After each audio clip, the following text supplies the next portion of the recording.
What's poppin', T Squad? It's your girl Keyshia, and I'm here with tonight's All Tea, All Shade Love and Hip Hop Hollywood Season 4, Episode 11 review. So, before I even get into tonight's episode, I do have an update on the Kevin Hart situation. So, the video I showed you yesterday, it's a part in the video where you see him having sex with a woman, but then you see another woman fall back onto the bed where her head is actually at the foot of the bed. So it became apparent that he was having a threesome. He was having sex with two different women. The one girl that the photo has been circulating around with him laying in his head in his lap, he was around her more than once. There were pictures of them at the club with each other on two separate occasions. It's just a whole big mess. But yeah, homeboy was having a whole threesome. Paparazzi actually spotted Aniko out today. They were asking her questions. Of course, she did not respond. But she was, you could tell, frazzled a little bit. It's just a messed up situation. It really is. But ew. Let's get into tonight's review of Love and Hip Hop Hollywood, because it was actually a really good episode, and I give tonight's episode an A because I have so much shit to talk about.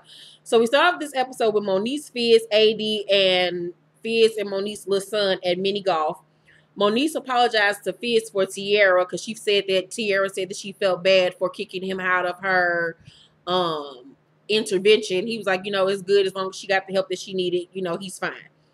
Her leg is hurting, Moniece, because of the fight that happened at Masika's event with Zell trying to attack Mr. Ray.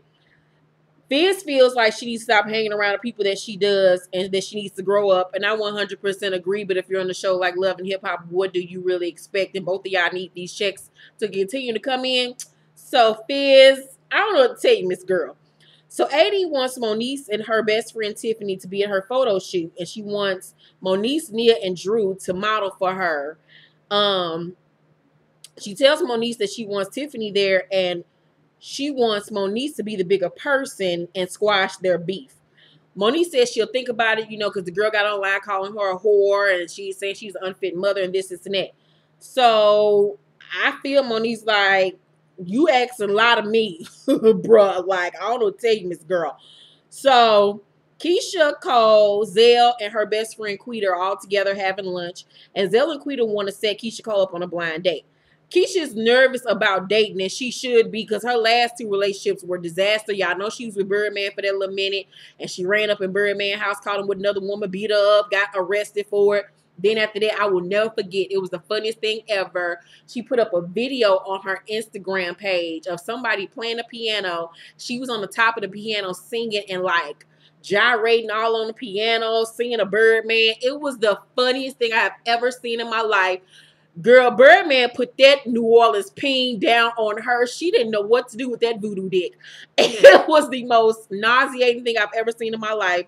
The most embarrassing thing I've ever seen in my life. Then after that, she messed with Lil Bow Wow.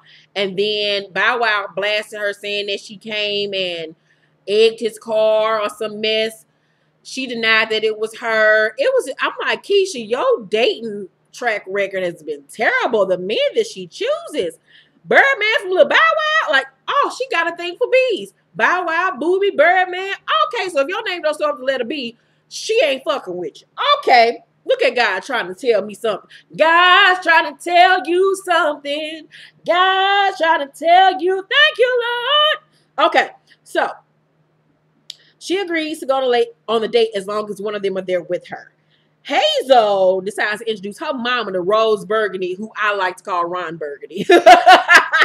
So he's just so gay. Like, I don't even understand why they're trying to even make this little relationship a thing on this show. Like, it's apparent to me at this point, Mona don't even give a damn, but she know we gonna watch just out of obligation and boredom at this point, and just because we're so invested into these Love and Hip Hop franchises that she don't even try to convince us of the shit no more. Because I mean, it's obvious that there's nothing heterosexual about Rose Burgundy. He talked with more of a smack than I do. Like, girlfriend nods her head. She knows how to read. She gives you sass. Like, there's nothing straight about him.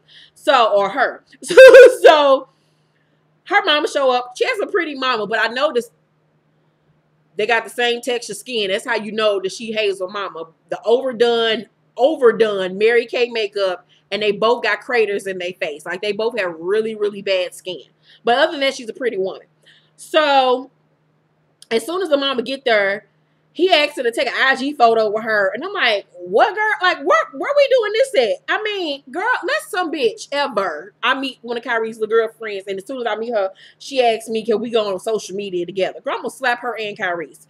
So Rose Burgundy is very sassy to this girl mama, and, you know, says he does everything for Hazel, including writing her music. And she like, no, you don't write my music. And the mama's like, you don't do everything for her. I do everything for her. That's my daughter.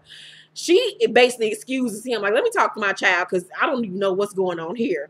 So her mama don't like him and says he needs to mature, which he does. But I mean, so does your daughter. Hazel agrees that she's not happy with him all the time, but she stays with him because he'll eventually give her a pretty baby. Just let that marinate. She'll stay with him because he'll give her a pretty baby.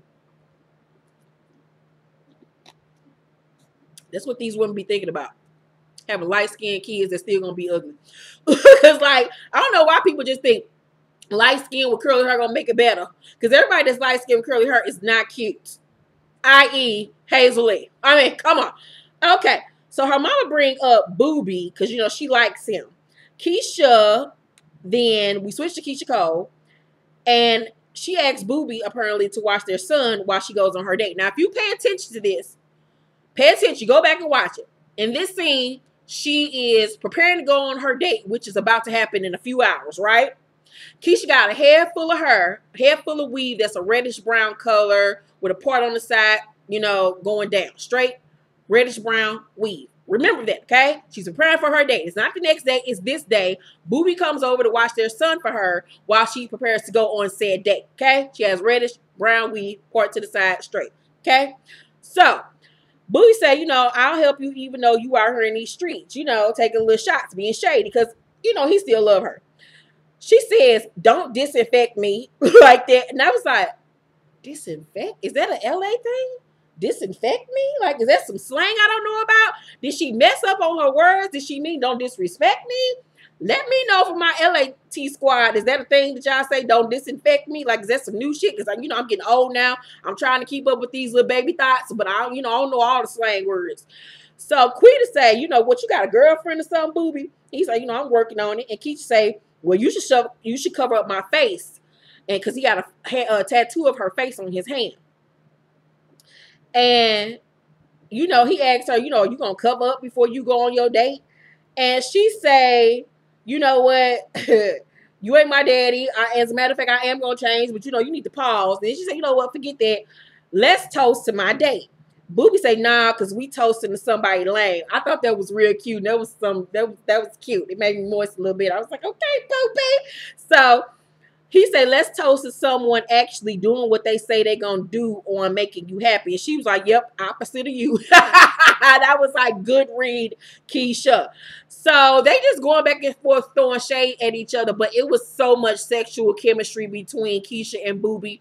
It was palpable through the screen. You can see. And I was wondering why she's still, after all this time of them being separated, because they've been separated now for like 3 years, she's still very rigid and mechanical around him. Even though she said that she's forgiving him, she let him stay in her house, you know what I'm saying, to help her with their son, to help him out, you know, when he was going through a hard time.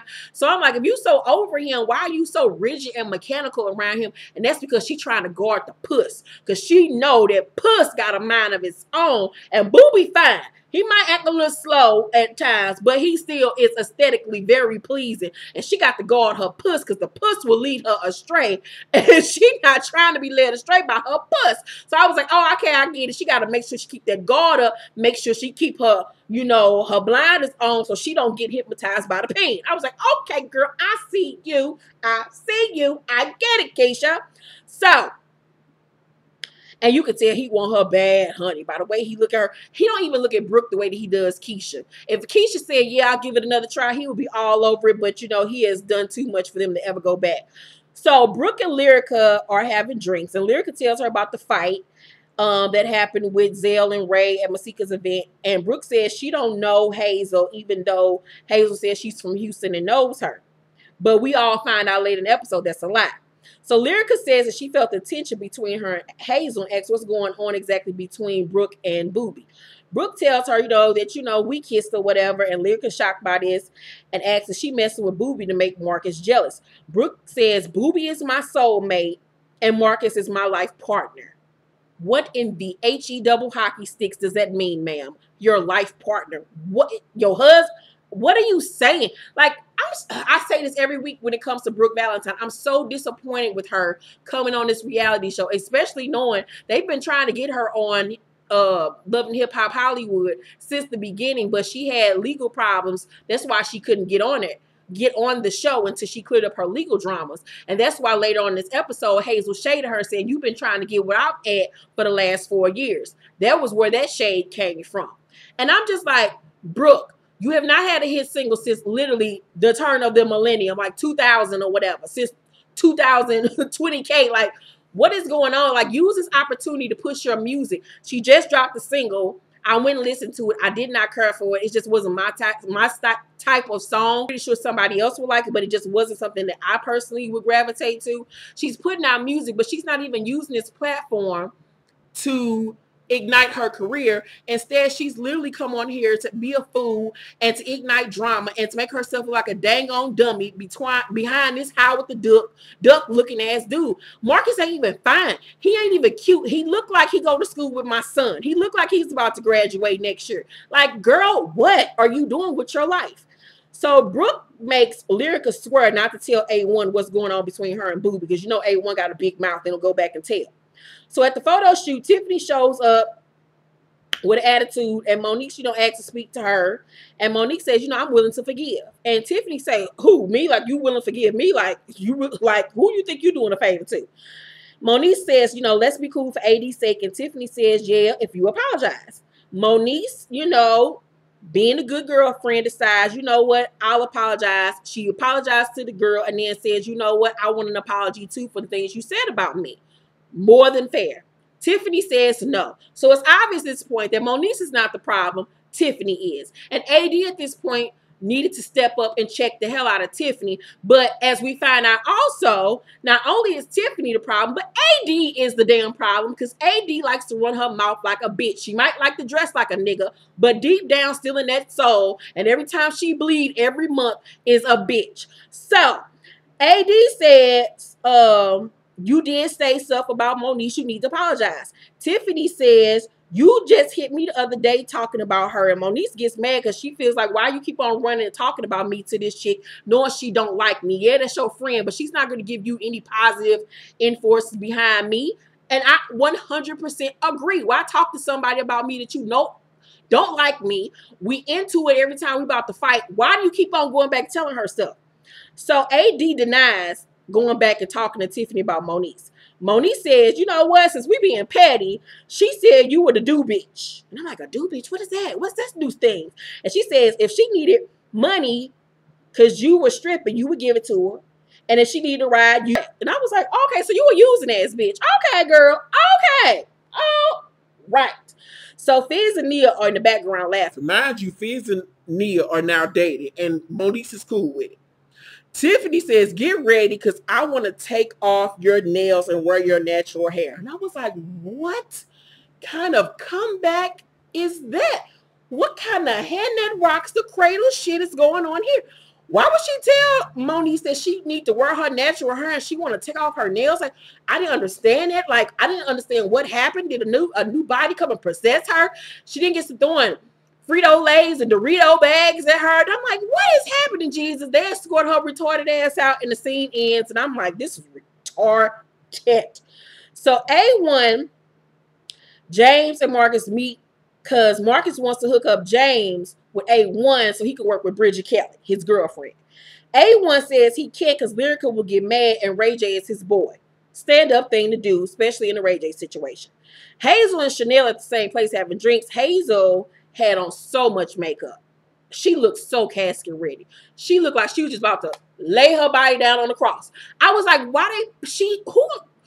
is doing this girl makeup? Why is it piled on so thick. Like her foundation, like she literally had on like 5 layers of foundation. And her skin she has really bad pores, so it just soaks up all the foundation. It just looks so chalky and just thick, like mud. And I just felt like I was falling through quicksand looking at her face. Jesus. So Hazel tells Chanel about her and Boobie and, you know, her running into Brooke. Chanel like, yeah, I know Brooke. I don't like that bitch neither. So Hazel asks her to come to Boobie's event with her. She agrees to go. They then go over to say hi to A1 because they want to work with him. Chanel introduces herself to A1, and he's being standoffish towards her. And I'm like, what's going on here? And she was like, you know, I don't know if you know about me, you know, that I worked with da-da-da-da-da, Snoop Dogg, Ty Dolla $ign, Wayne, this, and that. He was like, yeah, I know all about that, but I don't think you remember a couple years ago, I was in a studio with Ty Dolla. I introduced myself to you. You had on shades, and you basically gave me your ass a kiss. And he was like, you know what? I'm good. I don't want to work with you, but, you know, good luck on your career. And she looked so stupid. This is why I said you always got to be nice to people, because you never know who you're going to need in life, whether it's the maid, the door serviceman, the trash man. Always be nice to everybody, because you never know what bridges you will burn and what bridge your ass might have to walk over in life. And she looked real stupid. And instead of apologizing, she then goes on to list all her other accomplishments. And A1 then brings up Charlemagne and what Charlemagne said when he was on Ridiculous and how he, you know, dissed Chanel West Coast. And she says that in her mind, she's up there with Kanye and Drake because Charlemagne dissed her. And everybody like, okay, white girl, you done lost your damn mind. Okay, Tammy Tahiran or whatever that Tommy Heron or whatever that racist ass white girl that be on the news. Okay, girl, Tommy Lahiran, whatever that girl name is. So while they going back and forth, Marcus is instigating, and Chanel say, you know, why you in my shit when you got drama between Brooke and Jade? Hazel say, yeah, it's interesting you mentioned them because I just saw Brooke and Lyrica's event with Boobie. Why is this little bitch out in LA? What is this little bitch out in LA doing?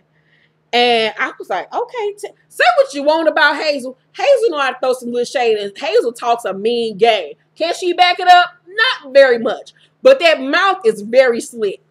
So Marcus say, little bitch, nah, we don't do that. And Hazel say, I do it. I was like, okay, Hazel. I got honey underneath my eyes. It helps with dryness, by the way. Ain't nobody jizzed on my face. I wish, but no. So he asked her, you know, what you been working on since you got so much to say? And she said, you know, I just wrote a book that's in Barnes and Nobles that sold out in one day. And I was like, girl, bye. What book, ma'am?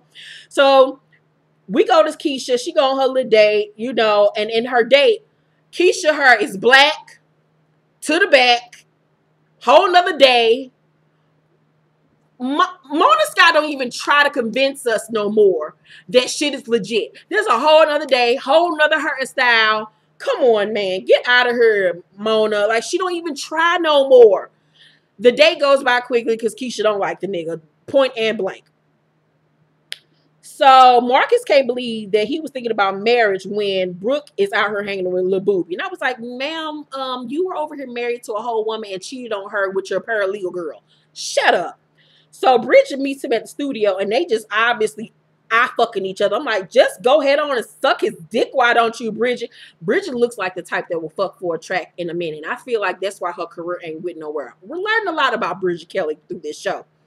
They talk about Brooke, and he says that she is very vindictive, and Bridget says that she likes Brooke, but will always be loyal to Marcus. And I was like, yeah, she the type that'll fuck your man and be all up in your face. She's very fake to me. Bridget Kelly comes across very fake. She comes off like a hoe, a backstabbing hoe at that. And she look like she fucked for tracks. And at Moniece's house, she feels that A.D doesn't have her back when it comes to Tiffany. And she don't, because she's a shit starter. She starts this shit between them two girls.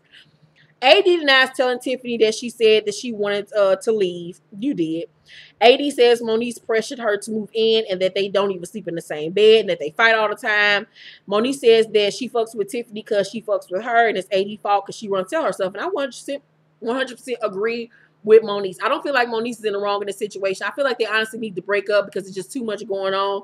And I feel like Moniece is too, what's the word I'm looking for? Dependent on her emotionally, probably even financially or whatever the case may be. It's just too much. It's too toxic, too soon. So Brooke tells Bridget, no, at Boobie's event, Brooke and Bridget are there. Brooke tells Bridget that Marcus is not taking her calls and asks, has she seen them? Bridget fake ass then say nah, because she says she don't want to be involved in a mess. You could have just said, yeah, I seen them, but I don't want to talk about that. I don't want to be involved in your mess. Why lie? Because your ass is fake and you know you about to fuck that girl man. But okay. So Hazel and Chanel show up and they say hi to Safari and Fizz who were there. Boobie performed and he looked great. And the look is there. But it's just not connecting for me, him as a rapper. It's just not there for me. He brings a little fat girl on stage to make her feel good about herself. I'm so sick of niggas bringing fat bitches on stage like we don't feel good about ourselves. Like, because you find you feel like you got to show us love to make us feel good. Like, boy, bye.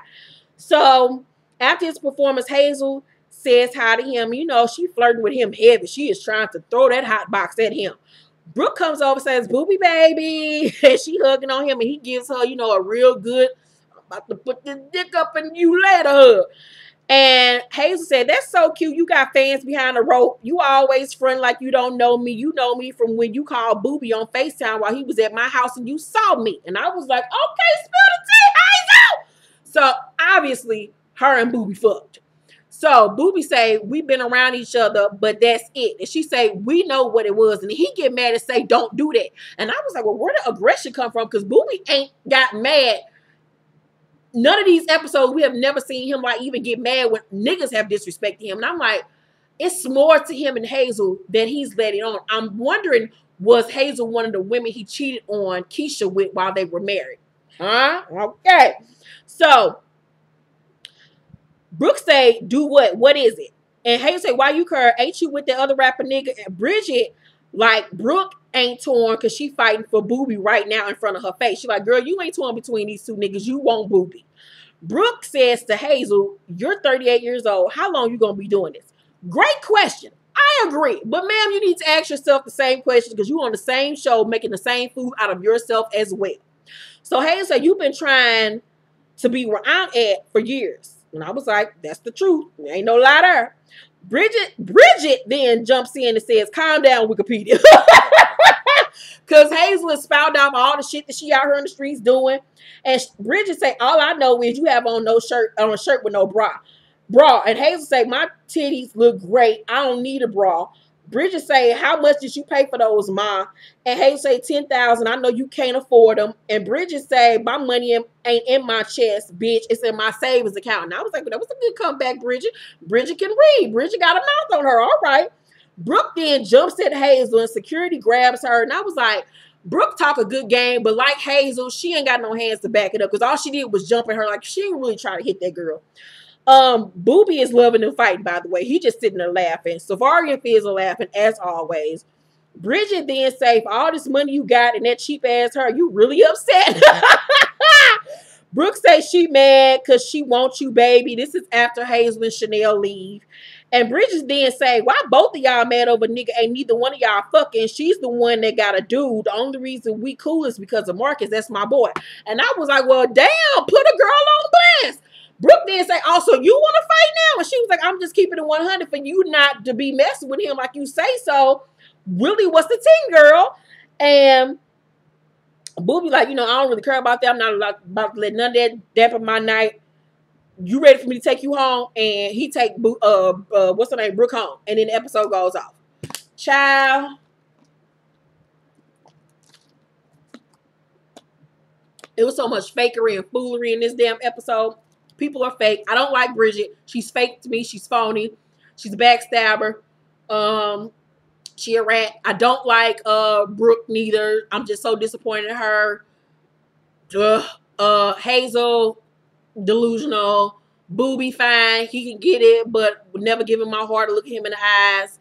Here for Fizz and Nia, because they just ain't, they're like, I'm not about to be involved in this foolishness. I want Moniece to leave A.D alone. A.D is a shady lesbian. Chanel West Coast, I hope she had a humbling lesson by about not treating people wrong when you think that you're above them. I want A1 to stop being a bitch and stop running back and telling motherfuckers everything, and to change his nail polish color to maybe something a little bit more vibrant than black. I want Marcus to go to the gym and buff up a little bit. And I want Mona to give a damn and try to make us believe that this shit is legit. That's all I want out of life. But other than that, I give tonight's episode an A. It was very entertaining. Can't wait for next week's episode. Let me know what you thought about tonight's episode down below in the comment section. It's obvious that I like this episode. It's 25 minutes long. I have another video this long on Love and Hip Hop. So yeah, let me know what you thought about tonight's episode down below in the comment section. What do you think about the stories that happened tonight? What do you think about this Kevin Hart situation? It's a whole mess, child. By the way, if you have not copped my latest novel, Postcards from the Edge, it is available right now on Kindle, Nook, and in paperback. The links are down below in the comment section, in the description box. And if you have a question for Since You Asked, please email us, me and Monique, my best friend, at since-you-asked1@gmail.com.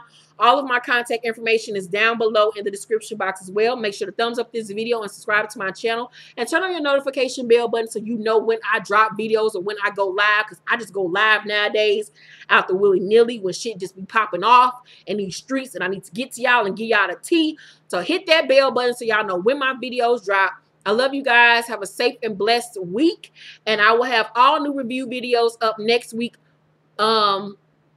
Black and Crew does not return until October. So next week, Star will be back and This Is Us will be coming back. So next week, it'll be Love and Hip Hop, Star, and This Is Us reviews. So be on the lookout for that. Love you guys. Have a safe and blessed week. And bye.